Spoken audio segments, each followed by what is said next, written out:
আমরা যাব সামনে ওইদিকে। তাহলে এখান থেকে যে বলতে চাই আল্লাহ যেটা পারে ওইটা অন্য কেউ, আবার বলেন আল্লাহ যেটা পারে অন্য কেউ, সন্তান দিতে পারে শুধুমাত্র পীর সাহেব।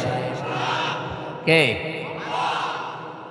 আপনাদের এই নওগাঁ জেলায় এই যে মান্দা, কয়েকদিন আগে এসেছিলাম, যে বাড়িতে বসলাম, ওই বাড়িওয়ালার 2টা ছেলে, আর একটা আছে পেটে 6 মাস, ছন করে দেখছে ওইটাও ছেলে হবে।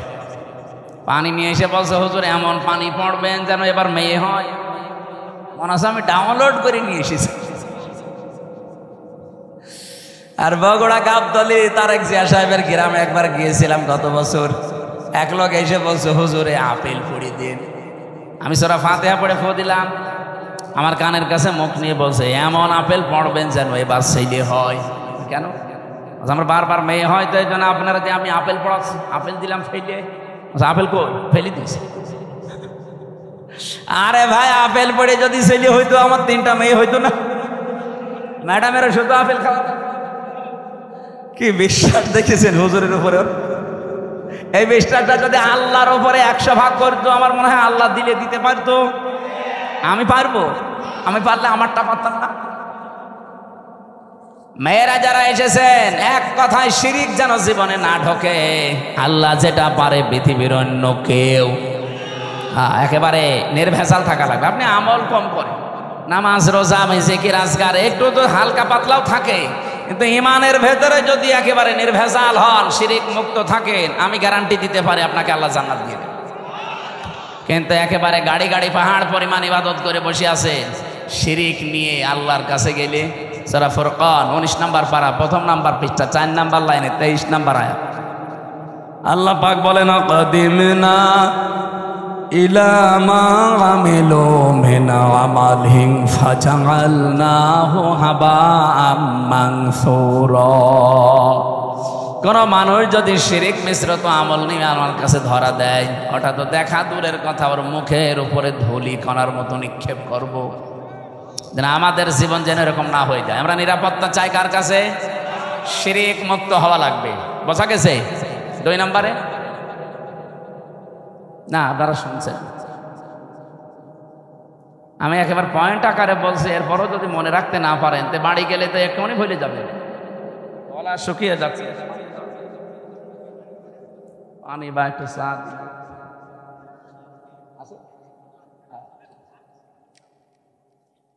ফান বন্ধ হয়ে গেল।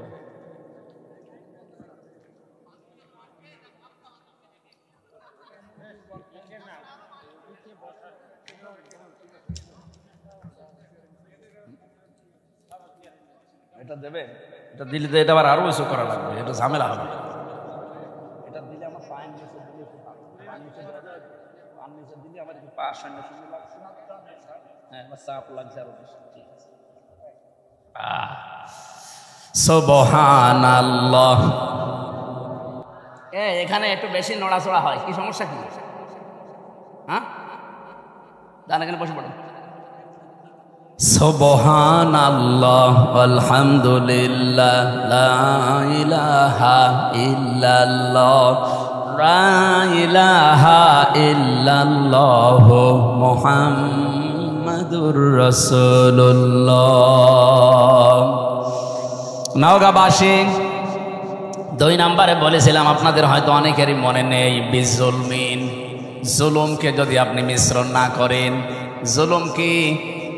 যে জিনিস যেখানে রাখা দরকার ওইটা ওই জায়গায় না রেখে কেউ যদি অন্য জায়গায় রেখে দেয়, সেটা হয় জুলুম। বলেন, এই যে টপিটা, এটা রাখা দরকার আমার মাথায়, কেউ যদি এটা মাথা থেকে নামিয়ে পায়ের কাছে রাখে, এটা টুপির উপরে জুলুম। কথা বলা লাগবে। আমার পায়ের নিচে একটা স্যান্ডেল আছে, আর স্থানীয় পায়ের নিচে, ওইটা যদি আমি এখন তুলে মাথায় নিয়ে ঘুরি, এটা স্যান্ডেলের উপরে জুলুম। যেই জিনিস যেখানে স্থান পায় ওটা ওখানে রাখা দরকার, ওটা অন্য জায়গায় নিয়ে গেলেই তার সাথে জুলুম হয়। আপনার বিবেকে কি বলে বলেন তো? 92% মুসলমান আমরা এখানে বাস করি, এই কোরআন থাকার দরকার ছিল সংসদে। এই কথা বলেন না কেন? এই 54 বছরে আমরা নিয়ে যেতে পেরেছি, এটা কোরআনের উপরে জুলুম। আপনি যাই মনে করেন, কোরআনের উপর এটা জুলুম হচ্ছে, কারণ এটা এসেছে রাষ্ট্রীয় ফরমান হিসাবে। আপনি এই তথ্য পাবেন সূরা রদ 37 নম্বর আয়াতে 13 নম্বর পারা 13 নম্বর পৃষ্ঠা 13 নম্বর লাইনে আছে, ওয়া কাযালিকা আনজালনাহু হুকমান আরাবিয়্যা। অবশ্যই আমি আপনার প্রতি যে কোরআন নাজিল করেছি এটা সাধারণ জিনিস না, এটা হুকুম। এটা কি? এটা আইন হিসাবে নাজিল করলাম, যার বাংলা নাম আমরা বলি সংবিধান। এটা সংবিধান হিসাবে নাজিল হয়েছে। যদিও আজকের তেলাওয়াত কিন্তু আয়াত ওই লাইনে না, আজকে পারিবারিক জীবন নিয়ে একটা আয়াত পড়েছি। আমরা পারিবারিক জীবনের কিছু সমস্যা আজকে আয়াত দিয়ে তুলে ধরবো এবং সলিউশন দেব এই আয়াত থেকেই ইনশাআল্লাহ। আমরা আজকের আয়াত থেকে যতটুকু বুঝলাম যে আমরা যদি আল্লাহর কাছ থেকে নিরাপত্তা পেতে চাই, কিছু কিছু পয়েন্ট আমাদের মানা লাগবে। 1 নম্বরে জীবনে কোনো দিন শিরিক যেন না থাকে, যদি থাকে আজকে থেকে তওবা করে ওটা বাদ দিন। 2 নম্বরে আমাদের জীবনে যেন জুলুম না থাকে। এই কথা বলেন না কেন? শব্দটা যদিও শুনতে ছোট মনে হচ্ছে, এত বড় মারাত্মক একটা শব্দ এই জুলুম। আমার আল্লাহ পাক আরশ পর্যন্ত কাঁপন ধরে এই জুলুম যদি কোনো জায়গায় দেখে। পারা কোরআন শরীফে সূরা শূরা 25 নম্বর পারা 6 নম্বর পৃষ্ঠা 13 নম্বর লাইনের 42 নম্বর আয়াত একটু পড়বেন। আমি পড়লে আমার শরীরে কেমন যেন কম্পন ধরে। ইন্নামাস সাবিলু আলাল্লাযীনা ইয়াজলিমুনান নাস। আল্লাহ পাক বলেন আমি নিজে মামলা দেব, নিজে অভিযোগ দায়ের করব, নিজে কেস করব তাদের বিরুদ্ধে যারা মানুষ হয়ে মানুষের উপরে জুলুম করে। যারা ভিকটিম আছেন এখানে বলেন তো আয়াত অনুযায়ী বাংলাদেশে এই 15.5 বছরে আমরা অনেকেই বসে আছি যারা মানুষ হয়ে মানুষের উপরে জুলুম করেছে। এক কথা বলেন না কেন? বিনা কারণে বহু মানুষ এই দেশে জুলুমের শিকার হয়েছে। এখনো পর্যন্ত একজন বিনা কারণে জেল খাটতেছে, আজহার। আপনাদের পাশের বিভাগ রংপুরের মানুষ এটিএম আজহারুল ইসলাম। আমার তো বারবার বলতে ইচ্ছে হয় এই 15.5 বছরে যত রাজনৈতিক মামলা হাসিনার দলের লোক দিয়েছে সবগুলো বেকসুর খালাস দেওয়া দরকার। ম্যাডামকে যেভাবে খালাস দিয়েছেন, না একটু তাড়াতাড়ি করে।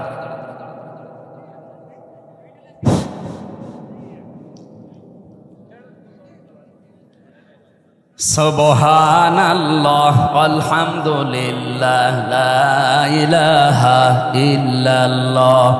সুবহানাল্লাহ আলহামদুলিল্লাহ লা ইলাহা ইল্লাল্লাহ। লা ইলাহা ইল্লাল্লাহ মুহাম্মাদুর রাসূলুল্লাহ। আমার ভাইরা, আমি চাই ম্যাডামকে 6 বছর না, ওনার তো একদিনও জেলে রাখা জুলুম হয়েছে। কারণ ওনার যে মামলা দিয়েছিলেন পুরাটা বানোয়াট। আপনি এতিমের মাল আত্মসাৎ করায় এই মামলা দিয়েছেন যেই টাকার জন্যে, ওই টাকা আরো 7 গুণ বৃদ্ধি হয়েছে। ওনারে আরো পুরস্কার দেওয়ার দরকার ছিল। কিন্তু যারা টাকা পাচার করেছে তাদের এখন আপনি কি করবেন বলেন? এই যে দরবেশ, ওর মাথা চোখ থেকে পা পর্যন্ত পুরা সাদা, আমার মনে হয় ভেতরে বাইরে সবই সাদা। একথা বলছেন কেন? 36,000 কোটি টাকা চুরি করিস 7টা ব্যাংক থেকে। জীবনে আপনি কোনোদিন যদি গণনা করতে দেওয়া হয় আপনার হাত ব্যথা হয়ে যাবে, এক জীবনে গুণেও শেষ করতে পারবেন না। 36 কোটি টাকা না, 36,000 কোটি টাকা। একজনে যদি এত টাকা চুরি করে, ম্যাডাম খালেদার 2 কোটির জন্য যদি 6 বছর জেল হয়, এই লোকের জেল হওয়া দরকার কিয়ামত পর্যন্ত। আর হাসিনার ছোট বোন এ আল্লাহর ওলি, এর উপর পারমাণবিক কেন্দ্র থেকে 76,000 কোটি টাকা শুধু একজন নিয়েছে, আর বাকিগুলো তো বাদই দিলাম। এ দেশটা যেভাবে ফোকলা করে ফেলেছেন, শান্তিতে তো নেই। এই যে বাইরে কয়েকদিন আগে সিঙ্গাপুরে ছিলাম, মালয়েশিয়া ছিলাম, এই শয়তানরা সব এখন যে সমস্ত দেশে থাকে ওখানে বানিয়েছে সাহেব পাড়া, কিন্তু থাকতে পারে না, থাকে সব হোটেলে। মালয়েশিয়া যে হোটেলে উঠলাম, সিঙ্গাপুরে যে হোটেলে উঠলাম, নিচে নেমে দেখি 2 জন চা খাচ্ছে।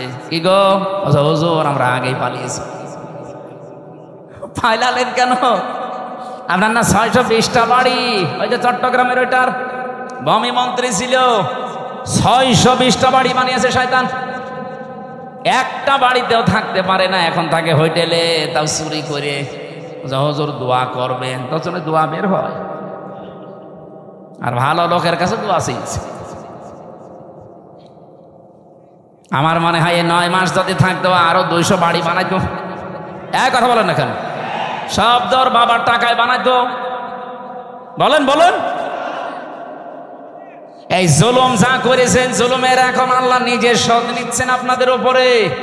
আলা তাহসাবান্নাল্লাহা গাফিলান আম্মা ইয়ামালুজ জালিমুন। সূরা ইব্রাহিমের 42 নম্বর আয়াতের প্রথম অংশে আছে 13 নম্বর পারা 19 নম্বর পৃষ্ঠা 12 নম্বর লাইনে আছে। আল্লাহ পাক বলেন, হে নবী, আপনি কি মনে করেন যে আমি জালেমদের কোনো খবর রাখি না? কে বলেছে? যে যেখানে যাররা পরিমাণ জুলুম করে, দুনিয়ার কোনো কিছু খেয়াল না থাকলে আমার ওইটা খেয়াল থাকে।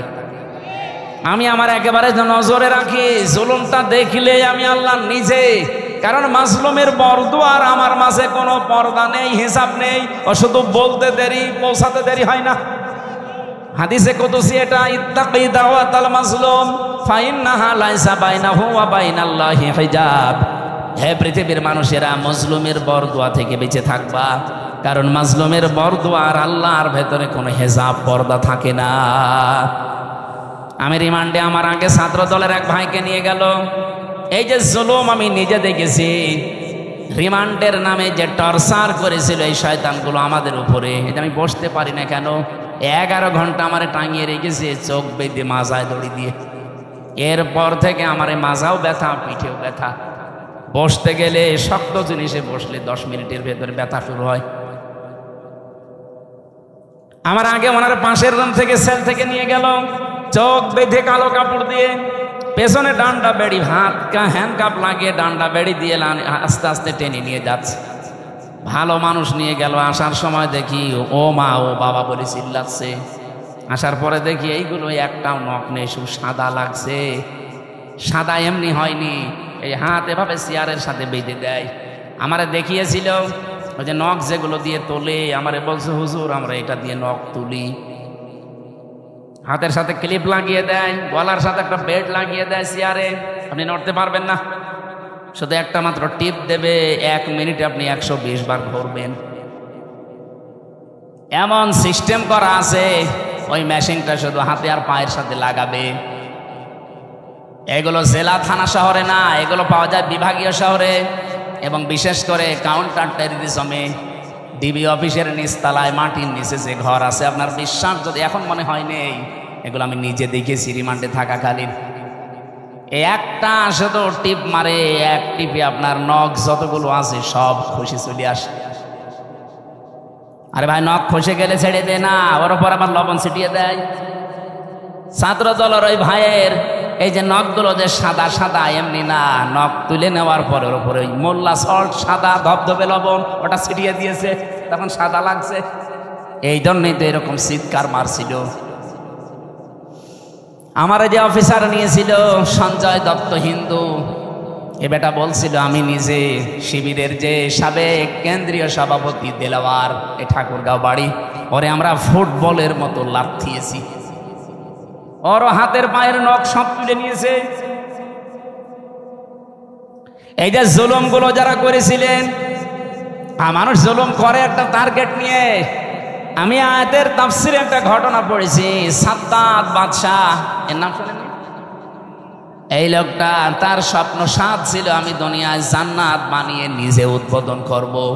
কিন্তু তার এই পেছনে আমি পড়ে দেখেছি তাফসিরে তাবারির ভেতরে আছে, আল্লাহ তার এই স্বপ্ন সাদ পূরণ করতে দেয়নি শুধু একটা মহিলার বর দেওয়ার কারণে। ওই জামানার নবী যিনি ছিলেন হযরত হুদ আলাইহিস সালাম, তার কাছে জিজ্ঞাসা করে করে ও জান্নাত বানিয়েছিল যে তোমার আল্লাহর বানানো জান্নাত আমার লাগবে না, আমি নিজে বানাবো। এখান থেকে একটা শিক্ষা আমি নিয়ে এসেছি, ভালো করে খেয়াল করবেন। 20 বছর ধরে ওর জান্নাত বানাচ্ছে, 22,000 শ্রমিক কাজে লাগিয়েছে। এলাকায় যত স্বর্ণ রূপা পাওয়া যায় সব নিয়ে আসতেছে বিভিন্ন জায়গা থেকে। পেয়াদাদেরকে পাঠিয়ে দেয়, যাও যেখানে যা সোনা রূপা পাও নিয়ে আসো, আমার জান্নাত বানাতে হবে। একটা মহিলা বিধবা, তার মা বাবা নেই, এতিম। বিয়ে হওয়ার কয়েকদিন পরে স্বামী মারা গেছে, তার কাছে স্বামীর দেওয়া 1 টুকরা স্বর্ণ ছিল। ও যে বলছে ওইটা দেওয়া লাগবে, বাদশার স্বপ্ন পূরণ করতে হবে। মেয়েটা বলেছে আমার এই শেষ সম্বল, এটা নেবেন না। বারবার নিষেধ করার পরও শোনে নাই, না বাদশার স্বপ্ন সাদ, এ পূরণ করাই লাগবে। জোর করে যখন কেড়ে নিতে গেছে, মেয়েটা মাটির ভেতরে গড়াগড়ি দিয়ে কেঁদেছিল। তাফসিরে ফিজিল কি তাবারির মুফাসসির লিখেছেন, ওই দিন সঙ্গে সঙ্গে মেয়েটা বর্দ দিয়েছে, এই মাজলুম অবস্থায় আল্লাহ আমার জীবনের শেষ সম্বলটুকু যে কেড়ে নিল, তাকে তুমি স্বপ্ন পূরণ করতে দিও না। এ দোয়াটা কবুল হয়ে গেছে। এই লোকটা জান্নাত যেদিন উদ্বোধন হবে, এত সিকিউরিটি দেওয়া, একটা পিপিলিকা আসার মতো কায়দা নিয়ে এত সিকিউরিটি দেওয়া। হঠাৎ জান্নাতের মেন গেটে যাবার পরে দেখে একটা ফকির বসা। জিজ্ঞাসা করছে এখানে আসলে কি করে? ফকির ওখান থেকে বলে, বাদশাহ ঘোড়ার পেট থেকে একটু কানটা কাত করেন, আমার কিছু কথা আছে। বলে পরে না, এখনই বলবো। এখনই বলবো মানে কে তুমি? এত গরমে কথা বলো। ওপর থেকে যখন মাথাটা নিচের দিকে একটু দেওয়ার সিস্টেম ছিল, কান যেহেতু দিয়েছে, কানের কাছে মুখ নিয়ে বলে, আমি দুনিয়ার সাধারণ ফকির না, আমি ফেরেশতা আজরাইল। আল্লাহ আমাকে পাঠিয়েছেন এই মুহূর্তে তোমার জান কবজ করার জন্যে। আমি হাদিস পড়তে গিয়ে তাফসিরে পেয়েছি, পৃথিবীতে আজরাইল আলাইহিস সালাম মাত্র 2 বার কেঁদেছিলেন। যেই দিন থেকে উনি জান কবজ করা আরম্ভ করেছেন, ওই দিন থেকে শুধু আজ পর্যন্ত তিনি 2 বার কেঁদেছিলেন, তাছাড়া আজ পর্যন্ত তিনি কাঁদেননি। একবার এই সাদ্দাত নামে লোকটা যেদিন জন্ম নেয় সমুদ্রের ভেতরে, ওর মাকে ওই দিন হত্যা জান কবজ করেছিল এই আজরাইল। পানির ভেতরে কাঠের ওপরে ভাসছিল এই ছেলেটা। আল্লাহ বলেছেন যাও মেয়েটাকে তুলে নিয়ে আসো। ওই দিন আজরাইল কেঁদে ফেলেছিল। আপনি চিন্তা করেন তো কি সিচুয়েশন ছিল যে আজরাইল পর্যন্ত কেঁদে ফেলেছে। আর একদিন কেঁদেছিল যেদিন এই জান্নাত উদ্বোধন করবে, এই সেই সাদ্দাত। এর বিশাল জীবনী লিখা আছে। আমার ঘটনা বলা উদ্দেশ্য না, আমার এখানে শিক্ষা দেওয়ার একটা উদ্দেশ্য। যেই দিন তিনি জান্নাত উদ্বোধন করবে, হযরতে আজরাইল বললেন না আমি আর সময় দিতে পারবো না। ও শেষ পর্যায়ে এটাও বলেছিল, ফেরেশতা আমাকে এতটুকু সময় দাও, আমি শুধু জান্নাতটা উদ্বোধন করে একটা চক্কর দিয়ে এসে আমার জানটা তুমি নিয়ে নিও। ফেরেশতা বলেছে না, আল্লাহর আদেশ, তোমাকে জান্নাত উদ্বোধন করতে দেওয়া হবে না। ইদা জাজালুহুম লা ইস্তাখিরুনা সাআতাও ওয়া লা ইস্তাকদিমুন। আপনারা সুবহানাল্লাহ বলেন, আলহামদুলিল্লাহ বলেন, আল্লাহু আকবার বলেন, যাই বলেন। এই ঘটনাটা কিন্তু একটা ঐতিহাসিক একটা ঘটনা, কিন্তু এর পেছনে যে দলিলগুলো আছে খুব শক্ত না। আমি শিক্ষার জন্য শুধু বলছি। এদিকে তাকান। ও জান্নাতের গেট, মেন গেটে দাঁড়িয়ে ভেতরে যাবার জন্য ঘোড়ার পিঠ থেকে জোর করে হলেও তিনি লাফ দিয়েছিলেন, কিন্তু পারেন নাই। জান্নাতের চৌকাঠ স্পর্শ করার আগেই ঘোড়ার পিঠ থেকে বাইরে পড়ে গেছে। মুফাসসির বলেন কেন সে জান্নাতের চৌকাঠ পর্যন্ত স্পর্শ করতে পারলো না জানো? কারণ ওই যে বিধবা একটা এতিম মেয়ের বরদোয়া ছিল। আপনি বলেন তো এখান থেকে কি পেলেন? এত বড় বিশাল শক্তিশালী বাদশাহ তার স্বপ্ন পূরণ করার জন্য কি করেছে আপনি বলেন? 22,000 শ্রমিক কাজে লাগিয়েছে, 20 বছর একাধারে শ্রম দিয়ে বানিয়েছে, মনের মতো করে সাজিয়েছে। যেদিন উদ্বোধন করবে পারে নাই, শুধু একটা মেয়ে লোকের, এতিম অসহায় বিধবা এই মেয়ে লোকটার বরদোয়া লেগেছিল যে আমার শেষ সম্বলটুকু যে কেড়ে নিল, তার স্বপ্ন তুমি পূরণ করতে দিও না। আপনি রাগ করলেও এবার বলবো, 15.5 বছর যারাই ছিল এরাও তো বিভিন্ন স্বপ্ন নিয়েছিল। কথা বলেন না কেন? কেউ বলেছিল যে 21 সাল হয়ে গেল, 21, তারপরে বলছে না 41 সাল হয়ে গেল, তারপরে বলে না 71 সাল। আমার মনে হয় একেবারে চলে যেত কিয়ামত পর্যন্ত। আপনি যে আশা নিয়ে এগিয়ে যাচ্ছিলেন, ওই মহিলার শুধু একটা বরদোয়া যদি থাকার কারণে এত বড় বাদশার স্বপ্ন সাত পূরণ না হয়, আপনারা যা করেছেন 15.5 বছরে একটা দুইটা না, কত মানুষের শেষ সম্বল কেড়ে নিয়েছেন। আপনি নিজের থেকে বলেন, সিলেটের ইলিয়াস আলী আজ পর্যন্ত পাওয়া গেল না লোকটারে। কি সম্বল ছিল সিলেটের জন্য, সঠিক কথা বলতো আমি দেখেছি। ভারতের আধিপত্য এই উগ্রপন্থী যারা, এদের বিরুদ্ধে বজ্রকণ্ঠ ছিল লোকটার,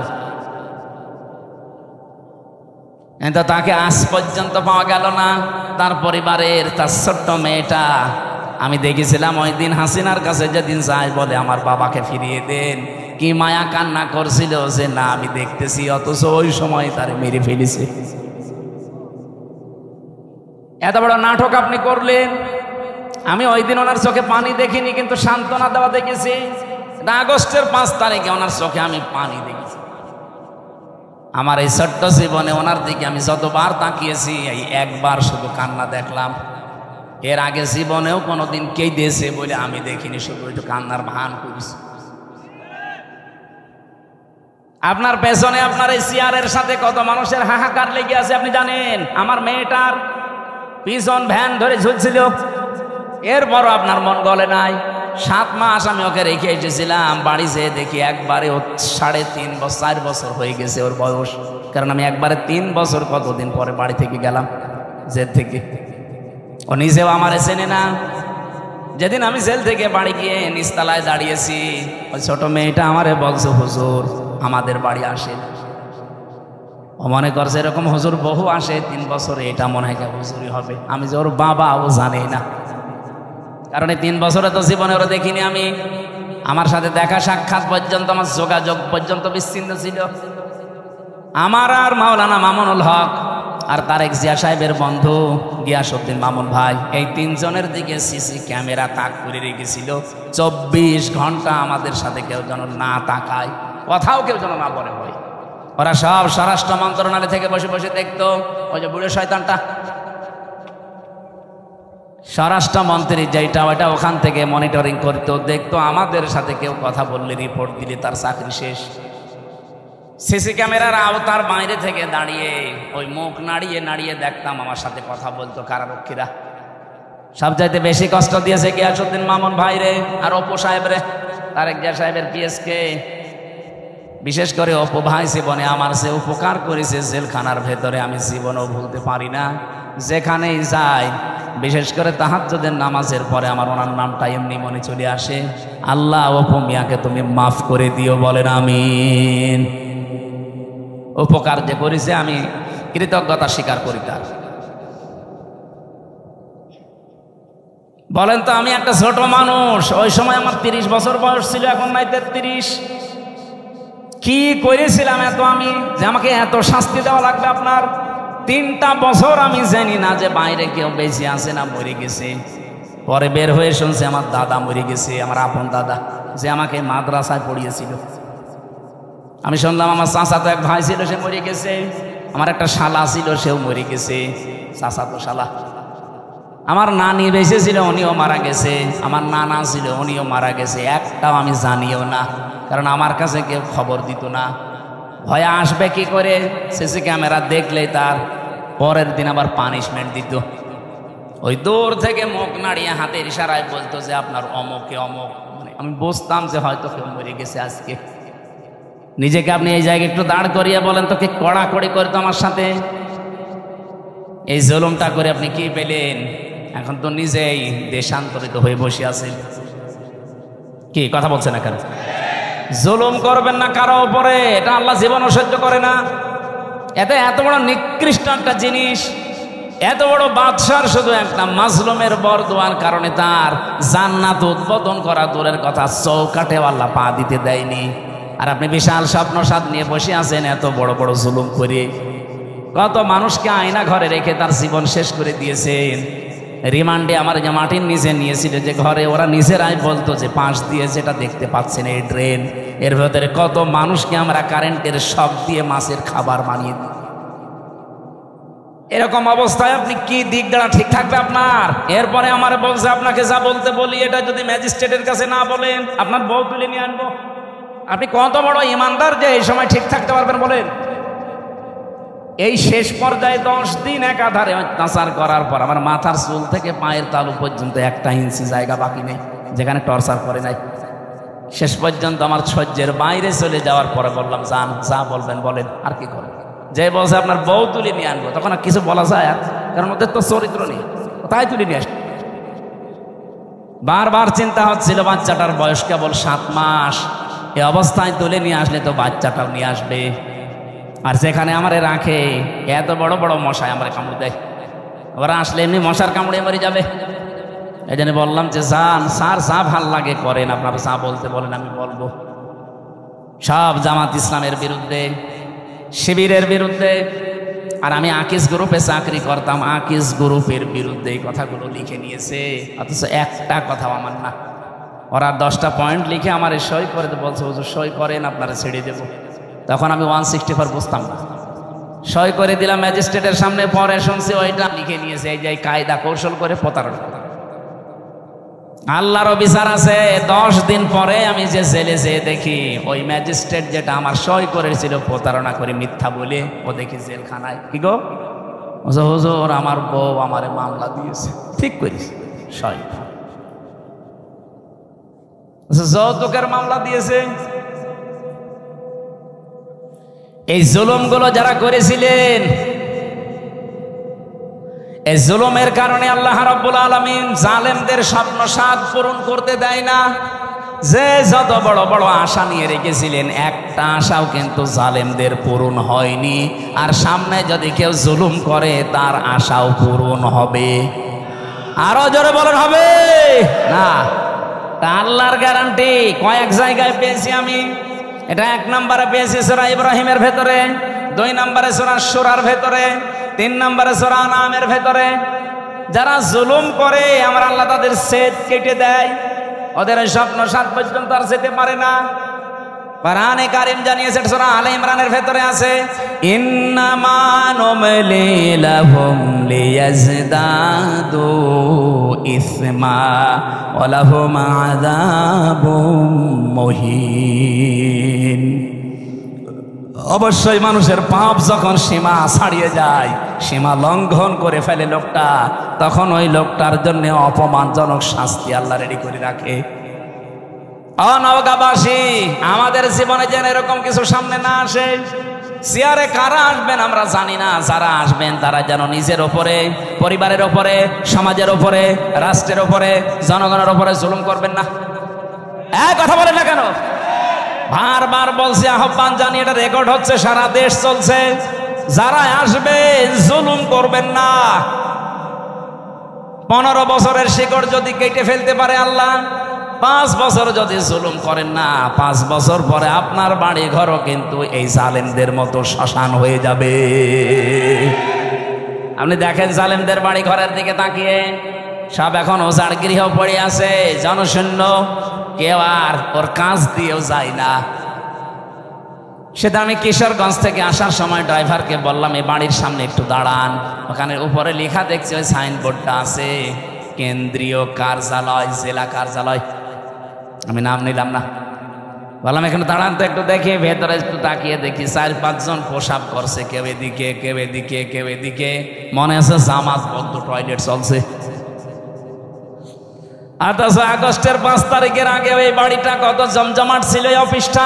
এই কথা বলছেন এখানে।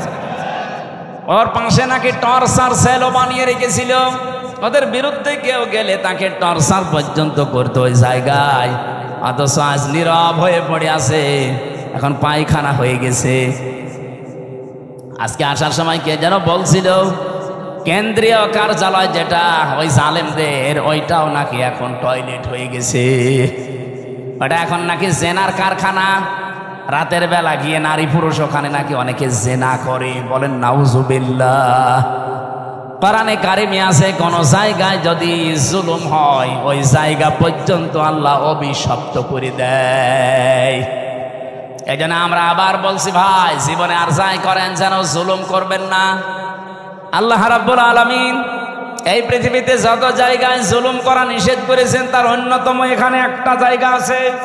সূরা আলে ইমরানের 14 নম্বর আয়াত রব্বুল আলামিন বলেন, এদিকে তাকিয়ে থাকবেন, প্রথমে 7টা জিনিসের নাম পাবেন, এরপরে 3টা জিনিস আমার আল্লাহ পুরস্কার ঘোষণা দিয়েছেন। এই পুরস্কার পাওয়ার জন্য আমার আল্লাহ 7টা গুণ আমাদেরকে অর্জন করার আহ্বান জানিয়েছেন। এই 14, 15, 16, 17 এই নাম্বার আয়াতগুলো থেকে এখন আমি তাফসীর করছি। সূরা আলে ইমরান, যুজ্জিনা লিন-নাসি হুব্বুশ শাহাওয়াতি মিনান নিসাই ওয়াল বানিন। আল্লাহ পাক বলেন, আমি শোষণ করে দিয়েছি, আকর্ষণীয় করে দিয়েছি, আমি লোভনীয় বস্তু বানিয়ে দিয়েছি, আসক্তি তৈরি করে দিয়েছি এই পৃথিবীতে 7টা জিনিসের উপরে। তার 1 নম্বরে নারী। 1 নম্বর কি? এই জন্য দুনিয়ায় এই জায়গায় খুব সেন্সিটিভ থাকা লাগবে। মেয়েদের প্রতি আকর্ষণ, মেয়েদের প্রতি আসক্তি, তাদের প্রতি ভালোবাসা, লোভ, চিত্রাকর্ষণ, এগুলো আল্লাহ বানিয়ে দিয়েছেন। এই জায়গাতে খুব সেন্সিটিভ থাকা লাগবে আমাদের।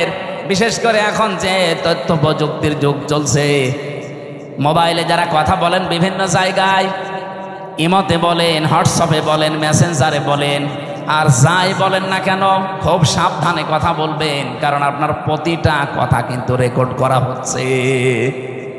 এই কথা বলছেন, আপনি হয়তো টের পাচ্ছেন না যে না এটা আমার কে ধরবে মানে আমি রিমান্ডে আমার শুনিয়েছিল, কোথায় আমার ম্যাডামের সাথে আমার মায়ের সাথে সাতক্ষীরা থেকে একজন কল দিয়ে কি বলেছে এটা দেখি রিমান্ডে 2য় দিন আমার শোনায়। কি গো, ওদের কাছে এমন উন্নত মেশিন ওরা ইসরায়েল থেকে নিয়ে এসেছিল, ওরা যারা ট্যাগ করে তারা একেবারে নাড়ি নক্ষত্র পর্যন্ত বের করে। আপনি একটা মিথ্যা কথা বলবেন, জীবনেও ছাড় পাবেন না, ও পরের দিন আবার ওটা দেখাবে। এই যে যারা পরকীয়া প্রেমী আছেন, নিজের স্ত্রী বাদ দিয়ে অন্যের সাথে যাদের লাইন আছে, আপনি দেখবেন যদি ব্রেকআপ হয়ে যায়, ওই মহিলা যদি ওইটা রেকর্ড করে রাখে, তারপরে আপনার দেশে চলাফেরা করা, সংসারে তখন অশান্তির শেষ থাকবে না। এরকম কোন লাইনে কেউ আছেন কিনা? যদি থাকেন একটু হাত তুলে দেখান, আল্লাহ আপনাকে দেখি। হ্যাঁ ছেলে, খুব আরাম লাগছে তো।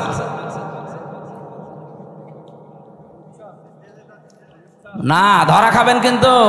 দেখলেন না টাকলা মোরাদ মাত্র 6 মিনিট 9 সেকেন্ডের অডিও কল, তাও ফাঁস হয়ে গেছে। ওর মন্ত্রিত্ব শেষ, ওর এমপিগিরি শেষ, দল থেকে বাদ। আর কি অপমান! অত 6 মিনিট 9 সেকেন্ড না, এরকম হাজার হাজার মিনিট আমাদের এখন রেকর্ড হয়ে আছে। আমাদের এগুলো যদি আমার আল্লাহ ফাঁস করে দেয় কি হবে আপনি টের পাচ্ছেন? এগুলো তো আমি পারি না ভাই, এটার জন্য নিয়ে আসতে হবে, আলাদা বক্তা নিয়ে আসতে পারেন এগুলো। যাদের এই যে রাত 10:30 পর্যন্ত কথা বলালেন, কি করলো তোরা?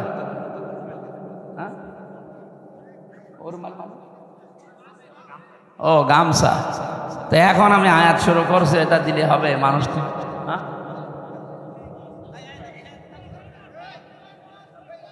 এই যে ওই যে ওনারা লোকজন যাই গোপনে গোপনে আস্তে আস্তে দিয়ে দেবে। আমরা কোরআনে এই আয়াতটা শেষ করব না? রব্বুল আলামিন জানিয়েছেন পৃথিবীতে আমি আসক্তি তৈরি করে দিয়েছি যেহেতু মেয়েদের প্রতি, এজন্য এই জায়গায় আমাদের আদি পিতা হযরত আদম আলাইহিস সালামও কিন্তু দুর্বল হয়ে গিয়েছিলেন। এজন্য নিষিদ্ধ জিনিসের প্রতি আকর্ষণ, এটা সেই জন্মগতভাবে আমরা পেয়েছি সৃষ্টির প্রথম দিন থেকে। আমাদের এই জায়গায় আমাদের পরীক্ষার বিষয়। এখন থেকে একেবারে দৃঢ় সিদ্ধান্ত নিয়ে রাখবেন যেগুলো জায়েজ। আমি আসার সময় শুনছিলাম মাওলানা মনে হয় 14 জন মহিলার নাম বলছিলেন যাদের সাথে দেখা করা আপনার জায়েজ আছে।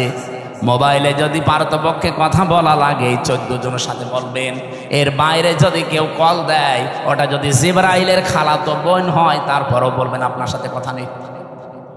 কি কথা বলছেন না কেন? আপনি শক্ত থাকবেন এই জায়গায়। মেয়েরা যারা এসেছেন এই জায়গায়, আপনারাও নিজেদেরকে খুব, একজন আলেম সেই দিন দেখলাম কুমিল্লায় বাড়ি, উনি বলছিলেন নিজের স্ত্রীকে কেউ যদি ভিডিও মোবাইল কিনে দেয়, এই যে Android set, screen touch mobile, এটাই নিজের স্ত্রীকে কিনে দেওয়া আর পর পুরুষকে ঘরে ঢুকিয়ে দেওয়া একই কথা। অথচ এরকম বউ দেশে নেই। বলেন, এই মোবাইলটা, এই কম্পিউটার, এই ল্যাপটপ আপনি ওর হাতে দেননি, আপনি দিয়েছেন ওকে একেবারে জেনা, ব্যভিচার, বেপরদা হওয়ার জন্য একটা লাইন হাতে ধরিয়ে দিয়েছেন। ও মন মতো কিন্তু ওটা দিয়ে ব্যবহার করবে। আমার মনে হয় মেয়েদেরকে এই জায়গায় খুব সেন্সিটিভ থাকা দরকার। মা বোনেরা, স্বামী যদি আপনাকে বাটন ফোন দিয়ে খুশি থাকতে চায়, বাটনের উপরে আপনি আর যাবেন না। কারণ আমাদের টার্গেট তো শুধু এইটাই না, এরপরে আর একটা জায়গা আছে, আখেরাত। ওই জায়গাটা তৈরি করতে হলে আমাদের এখনই এই মনের সাথে যুদ্ধ করা লাগবে। আর যদিও এটা কঠিন বিষয়, শয়তান উৎপত্তি আছে, করতে দেবে না। আমি সহ যারা এসেছি আজকে থেকে নিজেদেরকে শয়তান যতই চাপ দিক আমরা কন্ট্রোল হব। এই 14 জন মহিলা বাদ দিয়ে কেউ কল দিলেও জরুরি না হলে আমার দরকার নেই। আমি নিজেরটা বলছি, আমার এই মোবাইলে শুধু বাংলাদেশ না, বিশ্বের কোনো জায়গা থেকে যদি মহিলারা কল দেয়, আমি আগে জিজ্ঞাসা করিনি প্রথমে যে মা আপনার স্বামী আছে অথবা আপনার ছেলে আছে।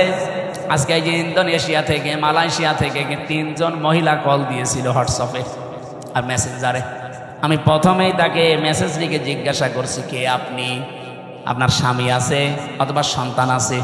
যদি স্বামী সন্তান থাকে, কোনো যদি কিছু চাওয়ার লাগে, আপনার কোনো মাসলা মাসাইল লাগে, তাদেরকে দিয়ে জিজ্ঞাসা করান। আপনার সাথে আমি কথা বলতে পারবো না, কারণ আমার মোবাইল ট্যাগ হয়।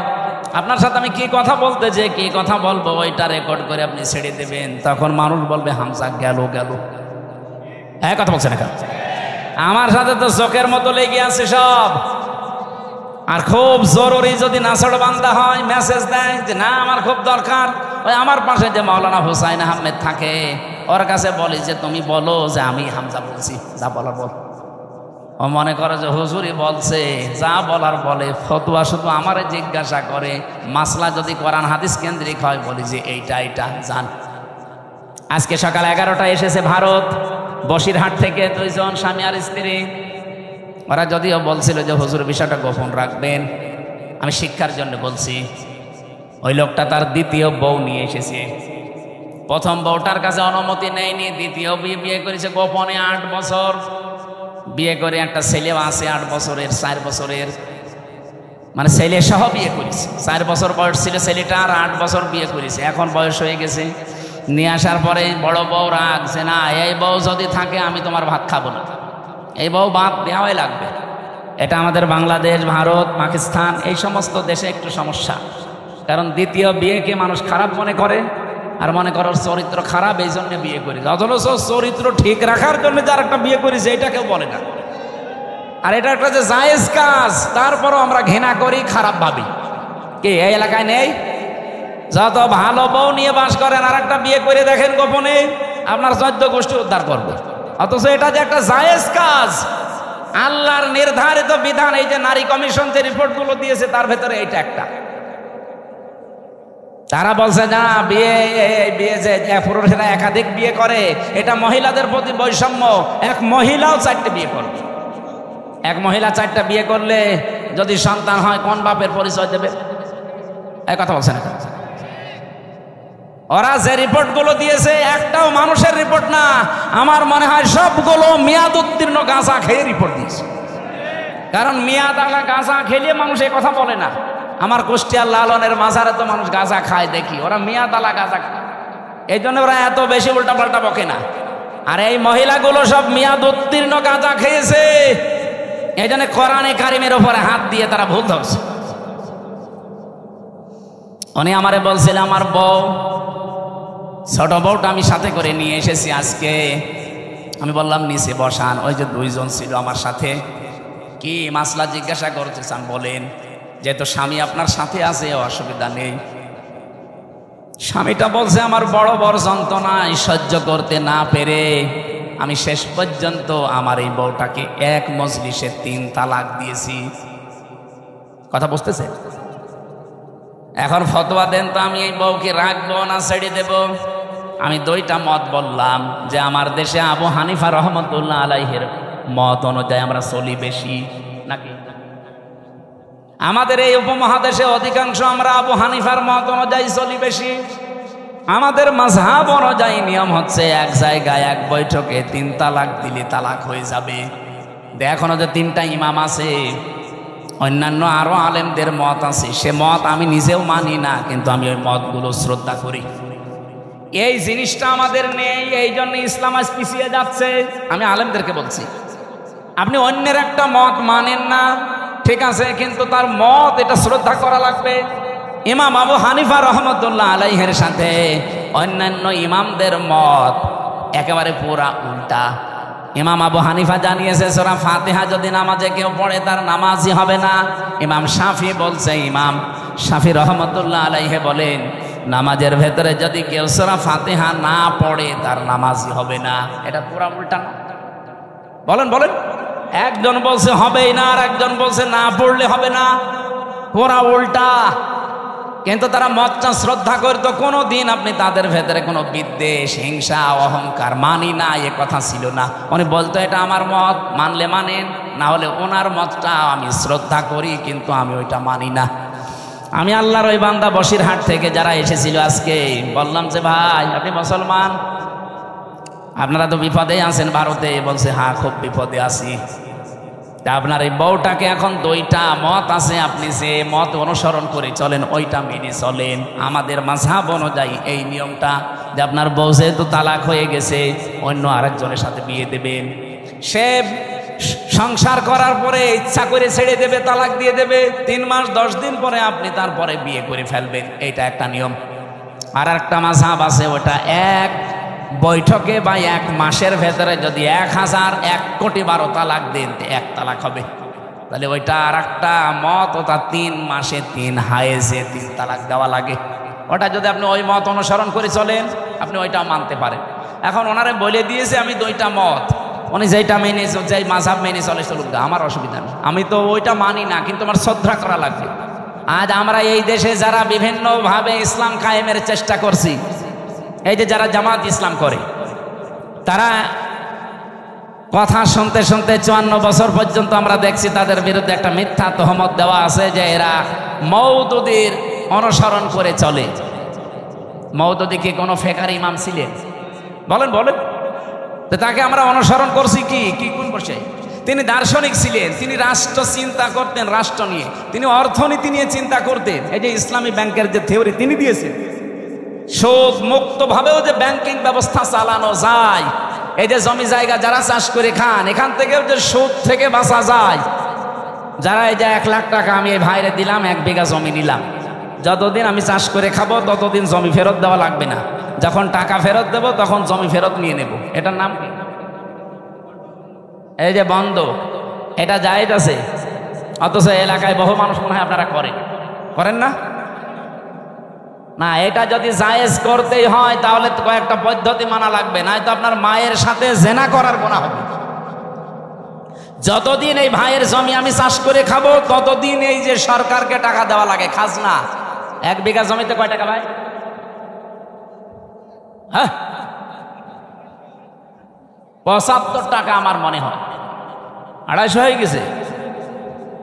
আমি আর তো দেওয়া লাগে না, আমার বাপ দেয়, আমি জানিও না।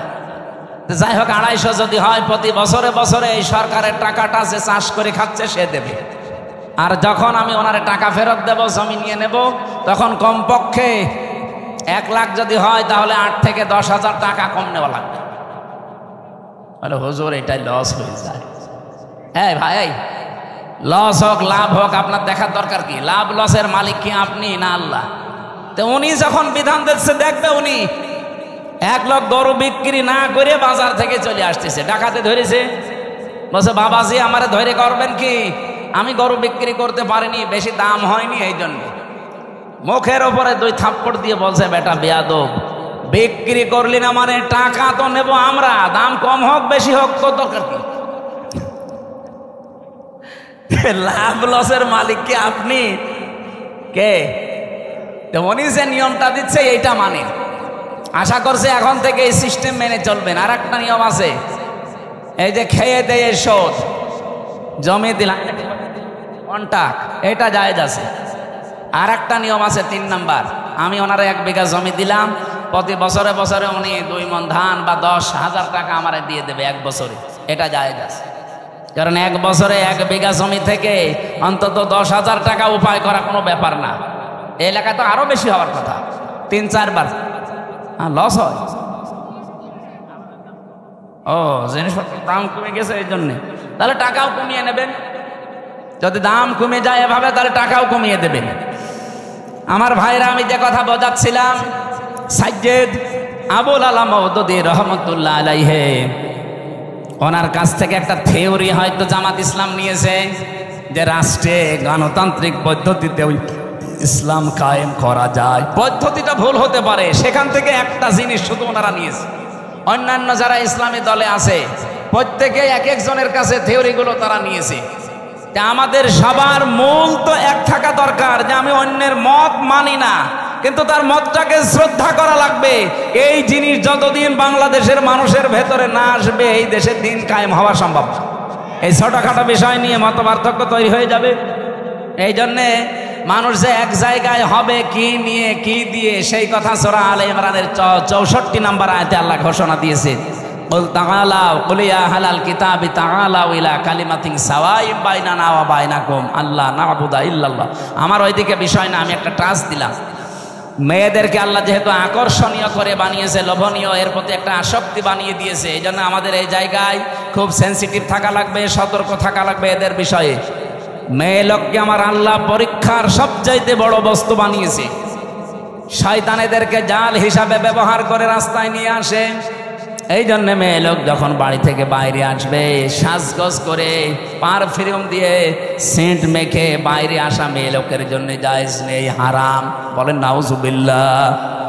সম্মানিত মা বোনেরা, আপনার সাজগোজ, সেন্ট, পারফিউম এগুলো ব্যবহার করার জন্য আপনার উপযুক্ত জায়গা আপনার স্বামীর বেড। এই বিছানা শুধু বাইরে আপনি এগুলো করতে পারবেন না, যেহেতু আপনাকে শয়তানের জাল হিসাবে শয়তান ব্যবহার করবে। নবীজি জানিয়েছেন, আমরা আজকে থেকে সতর্ক হয়ে যাব এই জায়গা থেকে, যে আমরা কোনো দিন যেন নিজের মেয়েকে, বউকে, নিজের ফুফুকে, মাকে, শাশুড়িকে, খালাকে বেপরদা করে রাস্তাঘাটে ছেড়ে না দেই। আয়াতের তাফসিরে লিখেছে, একজন মহিলা যদি বেপরদায় চলার কারণে জাহান্নামী হয়ে যায়, কমপক্ষে 4 জন পুরুষ সাথে করে নিয়ে যাবে। বলেন নাউজুবিল্লাহ। 1 নম্বরে তার বাবাকে ধরবে, বলবে গার্জিয়ান ছিলে তুমি আমাকে কন্ট্রোল করনি। 2 নম্বরে তার বড় ভাইকে ধরবে। 3 নম্বরে তার ছেলে বড় স্বামীকে ধরবে।